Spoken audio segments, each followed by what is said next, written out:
수학의 정석 13장 연립방정식의 두 번째 단원 연립2차 방정식의 해법에 대한 설명을 해드릴게요. 연립2차 방정식의 기본적인 해법은 오직 한 가지입니다. 뭐냐면 두 식에서 하나의 미지수를 소거하는 거예요. 그러면 나머지 하나만 남잖아요. 그랬을 때 그 미지수가 하나인 방정식으로 유도해서 x의 값 그리고 y 값을 구하는 겁니다.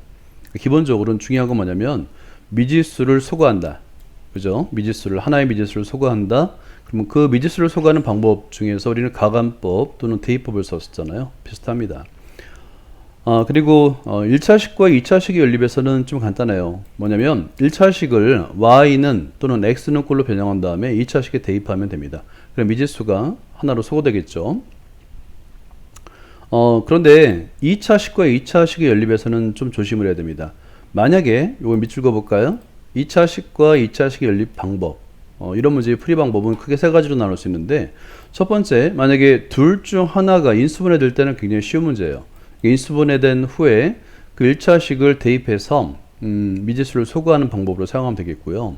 그런데 아무리 봐도 인수분해가 되지 않아요. 그럴 때는 두 가지 방법이 남아있는데요. 첫 번째는 2차항을 소거하는 겁니다.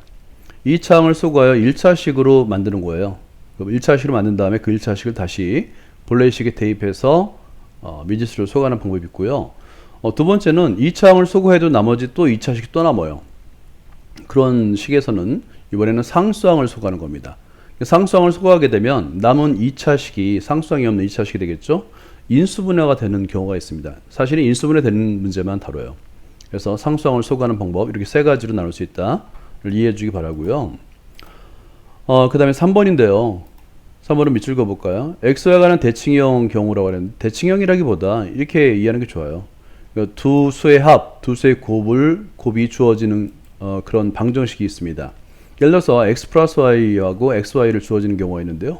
그때 x 플러스 y를 u로 또 xy를 v로 놓고 치환해서 새로운 방정식을 만들 수 있습니다. 뭐냐면 요 밑줄 그어볼까요?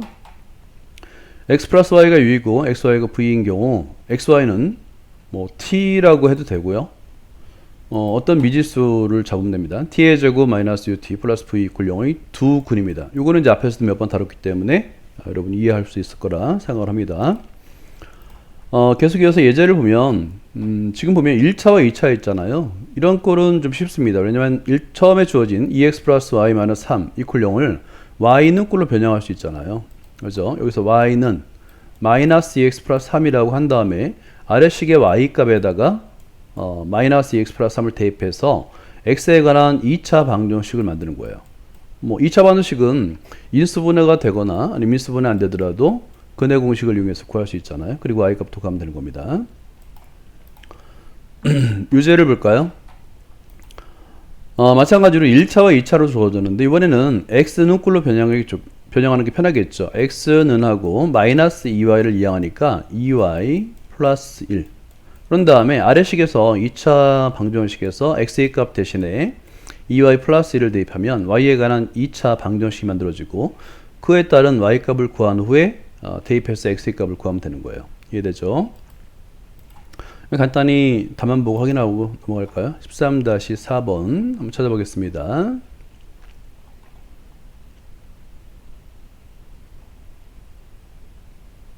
예, 여기 있네요. 마찬가지죠. 여기 설명드렸던 대로 x는 꼴로 변형한 다음에 대입해서 y에 관한 2차 방정식을 만들었죠. 인수분해가 됐네요. 그죠? 안 돼도 상관없다 그랬죠. 근해 공식이 있으니까. 그래서 y가 1일 때 x의 값, 그리고 마이너스 3분의 4일 때 x의 값을 구해서 x, y를 모두 구할 수 있다라고 이해하면 됩니다.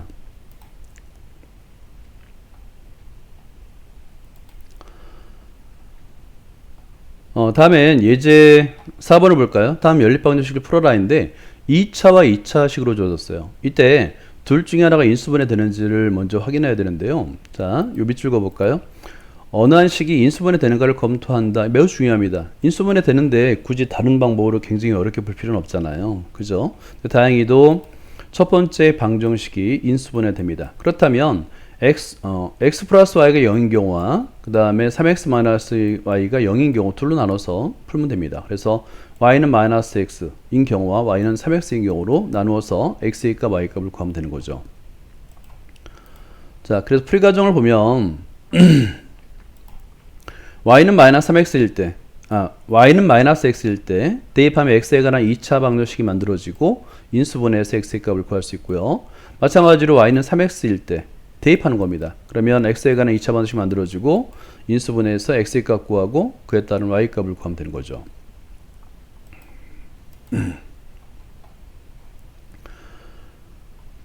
자, 이번에는 유제 5번을 볼까요? 자, 마찬가지로 2차식, 2차식인데요.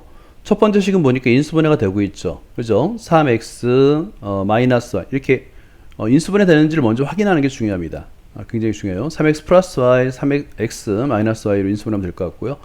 여기서 2번도 마찬가지네요. y가 공통으로 돼 있으니까 y로 묶어주면 인수분해 된 겁니다. 그에 따라서 그의 값을 두 번째 2차 방정식에 대입해서 x, y 값을 구할 수 있는 거예요. 볼게요.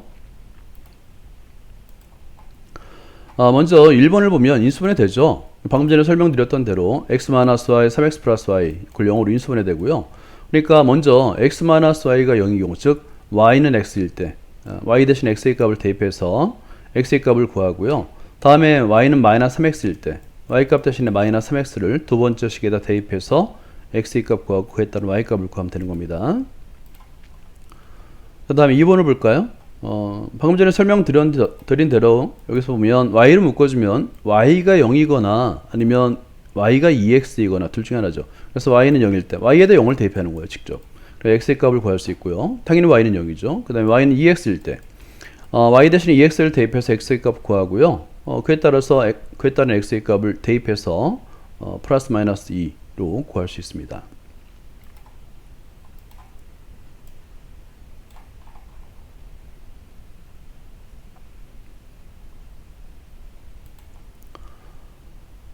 다음에 필수의 예제 5번을 볼까요? 다음 연립방정식을 풀어라인데요.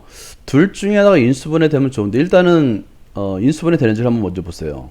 인수분해가 안 된다라고 확인이 되면 여러분들은 지금 1번은 그나마 쉬워요. 왜냐면 요 2창을 소거할 수 있잖아요. 그죠? 2창을 소거할 수 있으니까 1번은 좀 쉬운 문제고 보니까 2창은 좀 조심해야 될 것 같아요. 만약에 2창 xy를 소거하려고 보니까 상수항과 2창이 다 남죠. 그리고 이번에 y를 소개해볼까 라고 했는데도 x와 또 y가 또 남아요. x, y에서. 그죠? 상수항도 남고. 그래서 이런 문제는 어떻게 풀어야 될까 생각하는데 이때는 상수항을 소거하면 됩니다. 자, 먼저 밑줄 그을까요? 2창을 소거하거나 상수항을 소거해 본다라고 되어 있는데요. 2창을 먼저 소거해 보고요. 안 되면은 상수항을 소거해서 문제를 풀어보는 겁니다.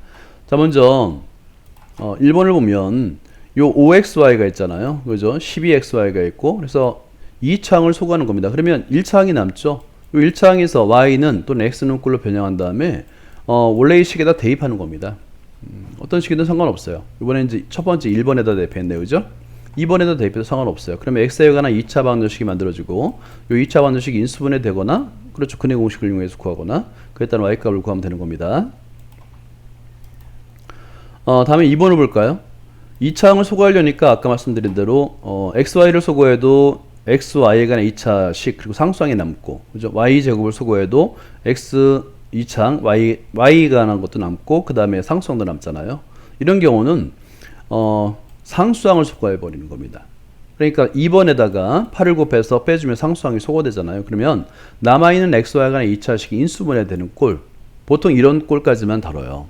그래서 인수분해 하니까 x 플러스 2y 곱하기 x 마이너스 13y는 0이 되겠고 x는 마이너스 2y인 경우 또는 x는 13y인 경우로 대입하는 겁니다. x 대신에 대입해서 y 값을 구하고 다시 x의 값을 구하고 또 x는 13y를 대입해서 y에 관한 2차 방정식에서 y 값 구하고 다시 x의 값 구하고 이렇게 계산할 수 있는 겁니다.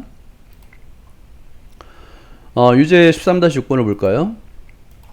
다음 연립방정식을 풀어라 대고로 돼 있는데 일단 여기서 여기 이제 2차항이 y의 제곱 하나만 있네요. 이런 경우는 2차항을 소거하는 겁니다. 그에 반해서 2차항이 xy도 있고 그 다음에 x도 있고 그 다음에 y도 있네요. 이걸 한꺼번에 다 소거할 수는 없기 때문에 이럴 때는 상수항 7을 소거하는 겁니다. 7과 1. 두 번째 식에다 7을 곱해서 빼주는 거죠. 그죠? 13-6번을 보면 일단은 요 2차항을 소거하기 위해서 3을 곱하고 2를 곱해서 여기서는 제가 잘못 봤네요. 설명을 잘못했습니다. 2차항을 소구하려고 보니까 x가 단독으로 나와 있네요. 그죠? 설명을 잘못했습니다. x가 단독으로 나와 있으니까 굳이 미지수를 소구할 수 있는데 먼저 2차항을 소구해서 다시 대입할 필요는 없잖아요. 그래서 마이너스 5x 플러스 2x를 소구하기 위해서 앞에 항에다 2를 곱하고 뒤에 항에다 5를 곱해서 더해주는 겁니다. 그럼 y에 관한 2차 방정식 만들어주고 인수분해서 y를 구한 다음에 다시 1번 또는 2번에다 대입해서 x의 값을 구하면 되는 겁니다. 이거는 설명이, 그러니까 뒤에 있는 x만 남아있는 걸 자꾸 못 봤습니다. 2번을 볼까요?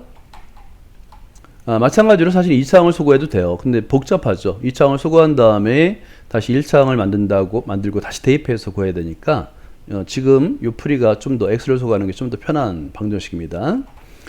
두 번째 2번을 보면 2번은 2차항을 소구하기가 어려워요. 그럴 때는 상수항을 소구해 버리는 겁니다. 그랬을 때 상수항을 소구하고 남은 2차 방정식이 인수분해되는 거예요. 그래서 3x-y 곱하기 x 플러스 4y는 0이 돼서 y가 3x일 때, y 이퀄 3x일 때 또는 x 이퀄 마이너스 4y일 때로 나누어서 대입하면 됩니다. 자, 그래서 y는 3x일 때 대입해서 x에 관한 2차 방정식을 만들고 x의 값을 구한 다음에 다시 여기다 대입하는 거죠. 그죠? 그럼 y 값을 구할 수 있고요. 두 번째는 x는 마이너스 4y일 때인데요. 대입해서 y에 관한 2차 방정식을 만들고 y 값을 구한 다음에 다시 여기다 y 값에다가 대입해서 x의 값을 구하면 됩니다.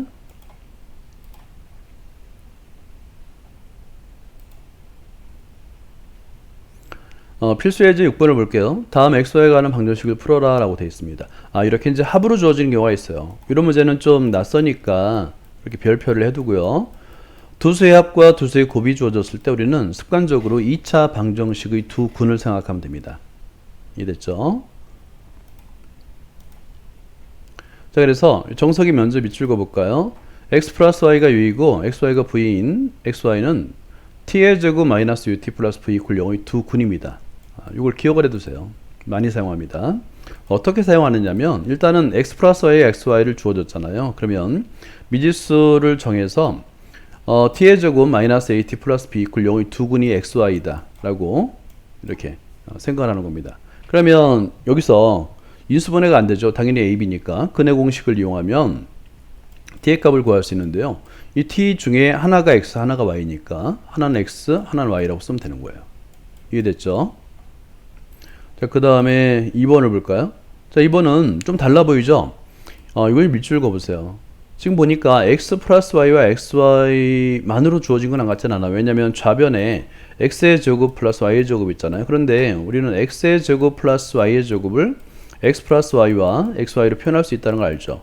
이것은 x 플러스 y 제곱 마이너스 2xy로 쓸 수 있습니다. 이렇게 됐나요?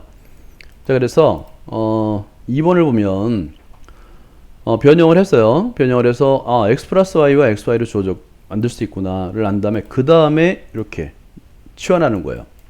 그러니까 2번이 좀 어려운 문제죠. x 플러스 y를 u로 치환하고 xy를 v로 치환해서 그러면 첫 번째 식 u의 제곱은 7v5, 7v-5가 되겠고 두 번째 식은 v는 u-1, 2차식과 1차식이 됐잖아요. 그래서 대입할 수 있죠. 이렇게 대입하면 v 대신에 u-1을 대입하면 u에 관한 2차 방정식이 만들어지고요. 인수분해서 u 값을 구했잖아요. 그럼 v 값도 구할 수 있죠. 그러면 이때 u는 x 플러스 y, 그 다음에 v는 xy니까 이렇게 두 가지 경우로 나타낼 수 있어요. 그죠?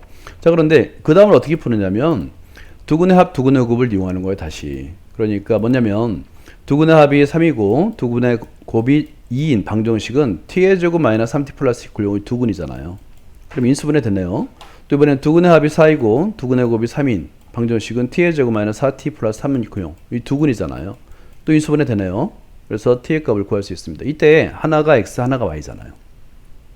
두근이라고 했으니까 무엇이 더 큰지 몰라요. 그러니까 1이 x가 될 수 있고 1이 y가 될 수 있는 겁니다. 그렇게 식을 만들면 돼요. 그래서 x가 1인 경우 y가 2인 경우로 또 x가 1인 경우 x가 3인 경우 이렇게 나눠서 풀면 됩니다. 13-7번을 볼까요? 이때도 마찬가지예요. 지금 보면 x의 제곱 y의 제곱이 있지만 방금 전에 설명드린 대로 x 플러스 y의 제곱 마이너스 2xy로 나타낼 수 있기 때문에 치환을 사용합니다. 볼게요. 이렇게 변형을 해서요. 이거는 이제 식을 잘못 봤네요. 잠깐. a 이퀄 b 이퀄 c에 관한 식이네요. 미안합니다. 그러니까 치환하기 전에 x의 제곱 플러스 y의 제곱은 20, 그죠? 연립방정식으로 만들어주는 과정을 먼저 거쳐야 됩니다. 그리고 x 플러스 y 마이너스 xy 플러스 22 이퀄 20 이렇게 연립방정식을 먼저 만들어주고 그 다음에 치환을 하면 됩니다. 그런 식으로 해서 연립방정식 만든 후에 u와 v로 치환하는 거죠. 그래서 하나는 u의 제곱 마이너스 2v 이퀄 20이 나오겠고 하나는 v는 u 플러스 2가 나오니까 대입하는 거죠. 그렇게 v 대신에 u 플러스 2를 대입하면 u에 관한 2차 반응식 만들어지고 이걸 전개해서 인수분해하니까 u는 6과 마이너스 4가 나오고요. 6일 때 v 8, 그 다음에 u가 마이너스 4일 때 v는 마이너스 2. 그러면 이렇게 두 가지 경우로 나타낼 수 있잖아요. 그러면 이에 따른 2차 반응식을 만드는 거예요. 자, 그러면 첫 번째 것은 합이 6이고 곱이 8이니까 t의 제곱 마이너스 6t 플러스 8 이퀄 0. 이 두 근이 바로 xy잖아요. 그죠? 근데 여기 인수분해 되죠. t는 2 또는 4. 그러니까 x가 2이고 y가 4이거나 또는 x가 4이고 y가 2이거나 둘 중에 하나가 되겠죠. 둘 다 해가 됩니다. 마찬가지로 이번에도 이제 u와 v의 합과 곱에 따라서 t의 제곱 플러스 4t 마이너스 이퀄 0. 이 두 근이라고 그랬는데 인수분해 안 될 때는 망설이지 말고 근해 공식을 사용하세요. 근해 공식을 사용하니까 t의 값은 마이너스 2 플러스 마이너스 루트 9로 나오는데 하나는 플러스인 경우, 하나는 마이너스인 경우로 생각하면 됩니다. 이건 이제 플러스 마이너스 한꺼번에 써도 돼요. 그러니까 플러스일 때 마이너스이고 마이너스일 때 플러스이다. 복부호 동순이라는 개념입니다. 네, 여기까지 설명해 드리고요. 다음에 공통근은 다음 동영상에서 이어서 설명을 계속 이어나가겠습니다. 네, 수고했습니다.